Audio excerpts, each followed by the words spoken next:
Mylavaram ticket Devineni Uma విషయంలో బొమ్మసాని ఇవాళ ఏమన్నారో ఇప్పుడు చూద్దాం. నేనైతే పాల్గొనట్లేదండి. ఆయన కార్యక్రమాన్ని ప్రకటించారని చెప్పి నేను సమాచార వ్యవస్థ చూశాను. అది ఆయన కార్యక్రమం ఆయన చేస్తారు. నేను చేయాల్సినటువంటి పార్టీని ప్రతినిత్యం నేను కార్యక్రమం చేస్తూనే ఉంటా. ప్రతినిత్యం ఈ రాష్ట్రంలో జరుగుతున్న దాన్ని ప్రతి కార్యకర్తకి అంతకుముందు ఎన్నికల్లో తెలుగుదేశానికి ఓటైనటువంటి ప్రతి వ్యక్తిని సైకిల్ గుర్తుకు ఓటేసేటటువంటి విధానంగా వాళ్ళందరినీ రాష్ట్రంలో జరుగుతున్నాయి. చంద్రబాబు గారు ఈ రాష్ట్రంలో మరలా ముఖ్యమంత్రి అయితే జరగబోయే పరిస్థితులు, మళ్ళీ ఇదే ప్రభుత్వం వస్తే ఈ రాష్ట్రం నష్టపోయే విషయంలో నేను ఎన్నో వేల మంది కార్యకర్తలను ఒప్పించగలిగాను. వైసీపీ కార్యకర్తలు కూడా చంద్రబాబు నాయుడు గారు నాకు అవకాశం కల్పిస్తే కులాలకే మతాలకే అతీతంగా అందరూ నాకు ఓటేయడానికి రెడీగా ఉన్నారు. నేనైతే పాల్గొంటలేదు. ఇదే విషయంపై పూర్తి డీటెయిల్స్ ను మా ప్రతినిధి మల్లికార్జున్ అందిస్తారు. మల్లికార్జున్, చెప్పండి, మైలవరం టికెట్ అంశంలో అయితే త్రిముఖ పోరు కనిపిస్తోంది. సో ప్రెసెంట్ అక్కడ అప్డేట్స్ ఏంటి? క్రమంలో కలిసి పనిచేయాలని నిర్ణయించుకున్న విధంగా కూడా వాళ్ళు ప్రకటన చేయడం జరిగింది. కలిసి పనిచేస్తాము, మాకు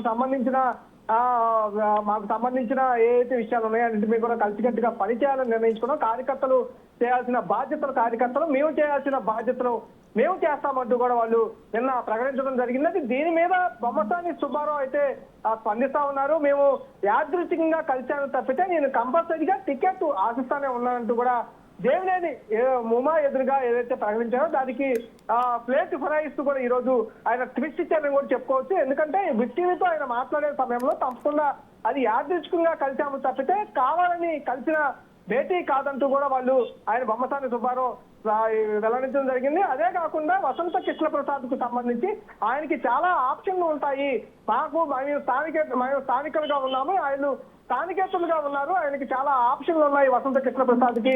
ఆ నియోజకవర్గాలు అక్కడ ఏదైతే నియోజకవర్గాలు ఉంటాయో ఆ నియోజకవర్గాలను చూసుకోవాలంటూ కూడా ఆయన వెల్లడించినట్టుగా వసంత నాగేశ్వరరావు విషయంలో ఆయన కలిసినప్పుడు బొమ్మసాని సుబ్బారావు కూడా చెప్పడం జరిగింది. ఇదే విషయం మరోసారి ఇప్పుడు బిగ్ టీవీతో ఆయన వెల్లడించడం జరిగింది. వసంత నాగేశ్వరరావుకి నేను క్లియర్ గా వెల్లడించానంటూ కూడా ఆయన బొమ్మసాని సుబ్బారావు బిగ్ టీవీతో మాట్లాడే సమయంలో కూడా వెల్లడించడం జరిగింది. తనకి పూర్తిగా ఇటు వైసీపీ నుంచి కూడా కొంత మద్దతు ఉన్నట్టు కూడా వైసీపీ కార్యకర్తలతో ఆయన మాట్లాడినట్టుగా, అట్లాగే వైసీపీ కార్యకర్తల నుంచి తనకు మద్దతు ఉన్నట్టుగా కూడా ఆయన బిగ్ టీవీతో మాట్లాడడం జరిగింది. కంపల్సరిగా అభ్యర్థి తనని కనుక నిలబెడితే కంపల్సరిగా గెలుస్తాను, కంపల్సరిగా నేను ఈ నియోజకవర్గాన్ని చంద్రబాబుకు అంకితం చేస్తానంటుగా బిగ్ టీవీతో కూడా మాట్లాడడం జరిగింది. ఇట్లా మైలవరం నియోజకవర్గానికి సంబంధించి టీడీపీ అభ్యర్థి ఎవరనే ఖరారు అయ్యే వరకు కూడా ట్విస్టులు కొనసాగే అవకాశం అయితే కనిపిస్తా ఉంది. ఈ రోజు దాదాపుగా ముగ్గురు అభ్యర్థులకు సంబంధించి బొమ్మసాని సుబ్బారావు కావచ్చు, అలాగే దేవినేని ఉమా కావచ్చు, వసంత కృష్ణప్రసాద్ కు సంబంధించి ఒక సర్వే కూడా నియోజకవర్గంలో కొనసాగుతూ ఉంది.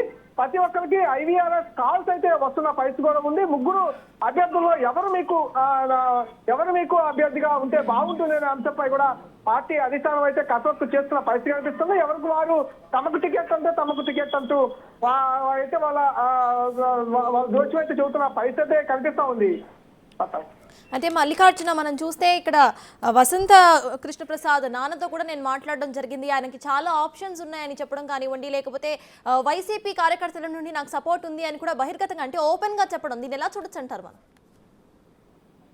అంటే తనకి నియోజకవర్గంలో పూర్తి మద్దతు ఉంది అనే విషయాన్ని మరోసారి స్పష్టం చేసినట్టుగా మనం కూడా అనుకోవచ్చు. ఎందుకంటే ఆయన సర్పంచ్ గా దాదాపుగా 2 సార్లు పనిచేశారు, తర్వాత ఉప సర్పంచ్ గా కూడా ఆయన పనిచేయడం జరిగింది. నాకు పాలనా విధానం, సేవలు ఎలా అందించాలి, అభివృద్ధి ఎలా చేయాలనే విషయాలు నాకు పూర్తిగా తెలుసు అనే విషయాన్ని ఆయన పదే చెబుతున్న పరిస్థితి ఉంది. అంతేకాకుండా అంటే ఎమ్మెల్యేగా ఒకసారి ఇప్పటికే వసంత కృష్ణ ప్రసాద్ పనిచేసిన దాఖలాలు ఉన్నాయి కాబట్టి కంపల్సరీగా ఆయనకి ఆప్షన్లు ఉంటాయి, వేరే నియోజకవర్గానికి వెళ్ళొచ్చు అంటూ కూడా ఆయన తెలియజేయడం జరిగింది. ఇదే విషయంలో ఇప్పుడు దేవినేని ఉమా విషయానికి తీసుకుంటూ వస్తే 2014లో ఆయన ఎమ్మెల్యేగా గెలుపొందడం జరిగింది. తర్వాత మంత్రిగా కూడా ఆయన 5 సంవత్సరాలు పనిచేశారు, ఇరిగేషన్ శాఖ మంత్రిగా కూడా ఆయన పనిచేశారు. కాబట్టి వీళ్ళిద్దరూ స్థానికేతులుగా కూడా ఆయన బొమ్మసాని సుబ్బారావు చెప్తున్న పరిస్థితి ఉంది. ఇక్కడ ఇంకో విషయం కూడా ఆయన ప్రధానంగా చెప్తా ఉన్నారు.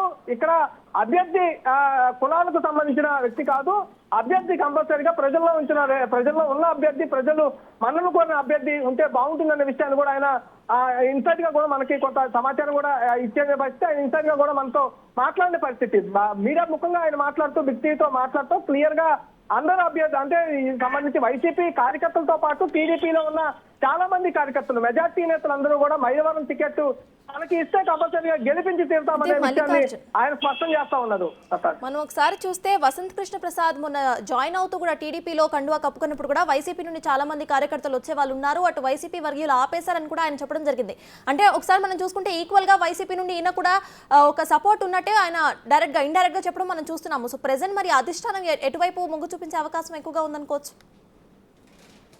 అధిష్టానం మొదటి నుంచి కూడా వసంత కృష్ణ ప్రసాద్ వైపు కొంచెం మొగ్గు చూపినట్టు కూడా తెలుస్తా ఉంది. ఎక్కువగా కూడా వసంత కృష్ణ ప్రసాద్ సర్వేలు నిర్వహించడం కానీ గతంలో కూడా అంటే వారం రోజుల క్రితం కూడా వసంత కృష్ణ ప్రసాద్ కు సంబంధించి టీడీపీ అధిష్టానం ఒక సర్వే కూడా నిర్వహించింది. ఐవీఆర్ఎస్ సర్వేను కూడా నిర్వహించడం జరిగింది. టీడీపీ ఎవరైతే సానుభూతి పరులు టీడీపీ కార్యకర్తలు కావచ్చు, టీడీపీ సానుభూతి పరులు అలాగే ప్రజలకు కూడా ఈ ఐవీఆర్ఎస్ కాల్స్ వెళ్తా ఉన్నాయి. దాంట్లో ఒకే క్వశ్చన్ అడుగుతా ఉన్న పరిస్థితి కూడా ఉంది.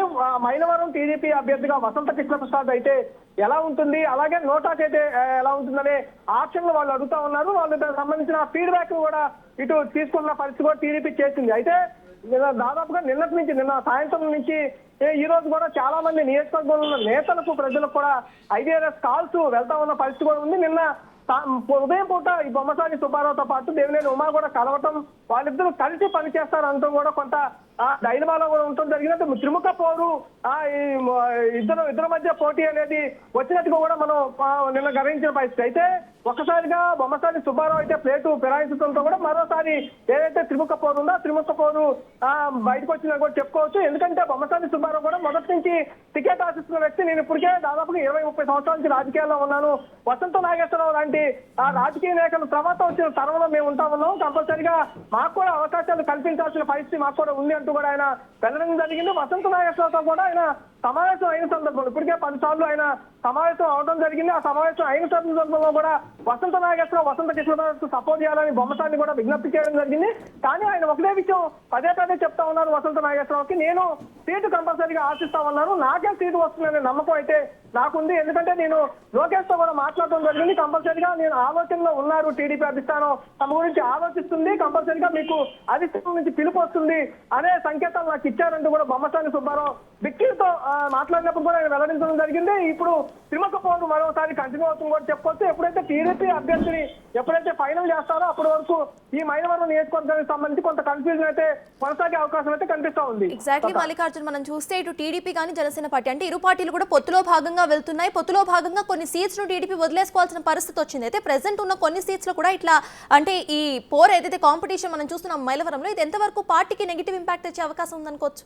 అంటే కంపల్సరీగా అంటే నేతలు అయితే బయటికి వెళ్ళే అవకాశం అయితే ఉండకపోవచ్చు. కానీ అయితే బొమ్మసాని సుబ్బారావు కూడా ఒకటే చెప్తా ఉన్నారు, కంపల్సరీగా నాకు టికెట్ 100% వస్తుందని ఆశ నాకు ఉంది.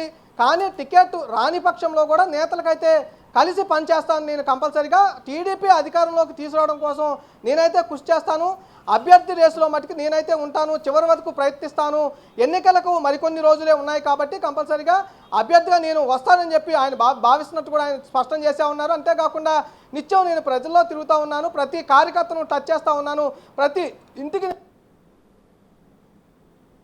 నేను నిర్వహిస్తా ఉన్నాను, వ్యక్తిగతంగా నేను నిర్వహిస్తా ఉన్నాను, మరొక అభ్యర్థులు దేవినేని ఉమా కూడా నిర్వహిస్తా అన్నట్టు కూడా ఆయన చెప్పురావడం జరిగింది. కంపల్సరీగా కార్యకర్తల అభిప్రాయాలు ఎక్కువగా నా వెంటే ఉన్నారు. కార్యకర్తలు ఇటు టీడీపీ కార్యకర్తలతో పాటు వైసీపీ కార్యకర్తలు కూడా తన వెంటే ఉన్నారు. నేను మాట్లాడాను వైసీపీ కార్యకర్తలతో అంటూ కూడా ఆయన చెప్పురావడం జరిగింది. కంపల్సరీగా మైలవరం నియోజకవర్గంలో అయితే ఈ టీడీపీ అభ్యర్థి ఎవరైనా కానీ కంపల్సరీగా గెలిపే లక్ష్యంగా పనిచేస్తామంటూ కూడా ఇటు ఎవరైతే బొమ్మసాని సుబ్బారావు అయితే ప్రకటించిన పరిస్థితి ఉంది. గతంలో కూడా దేవినేని ఉమా కూడా క్లియర్ గా చంద్రబాబుతో భేటీ అయిన తర్వాత అంటే దాదాపుగా 4 రోజుల క్రితం చంద్రబాబు దేవినేని ఉమాను కూడా స్వయంగా ఆయన ఇంటికి పిలిపించడం జరిగింది. అక్కడ సమావేశంలో కూడా క్లియర్ గా చంద్రబాబు దేవినేని ఉమాతో కూడా మాట్లాడటం జరిగింది. కంపల్సరీగా టికెట్లకు సంబంధించి మీరు ఎక్కడ ప్రకటించాల్సిన అవసరం లేదు, అధిష్టానం ఎవరైతే బలమైన నేత ఉంటారో గెలుపొందే నేత ఎవరైతే ఉంటారో వారికి మేము టికెట్లు ఇస్తున్నాం కాబట్టి కంపల్సరీగా మీ వేరే ఆశను కంపల్సరీగా ఆలోచిస్తాము, లేదా వారికి పార్టీ సేవలు ఎలా ఉపయోగించుకోవాలి, ప్రభుత్వంలో ఎలాంటి స్థానం కల్పించాలనే విషయాల మీద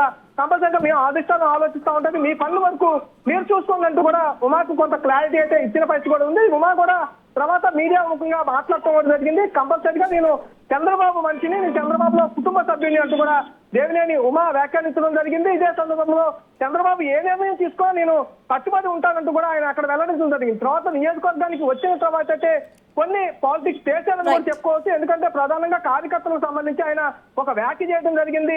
కొన్ని సోషల్ మీడియాలో కొంతమంది వ్యక్తులు ఇట్లా ప్రచారాలు చేసుకుంటా ఉన్నారు టీడీపీ తరఫు నుంచి, దానివల్ల కొంతమంది చనిపోతున్నారంటూ కూడా ఆయన వ్యాఖ్యానించడం జరిగింది. కంపల్సరీ ఇలాంటి కార్యక్రమాలకు ఫుల్ స్టాప్ పెట్టాలి, ఎక్కడ ఇబ్బందికర వాతావరణం చేయొద్దంటూ కూడా ఆయన కూడా చెప్పడం జరిగింది. అయితే ఇప్పుడు ముగ్గురు రేస్ లో ఉన్నారు కాబట్టి టీడీపీ ఎవరికి టికెట్ కేటాయిస్తుంది అనేది కొంత వెయిట్ చూడాల్సిన పరిస్థితి కనిపిస్తా ఉంది. Right, thank you Mallikarjun.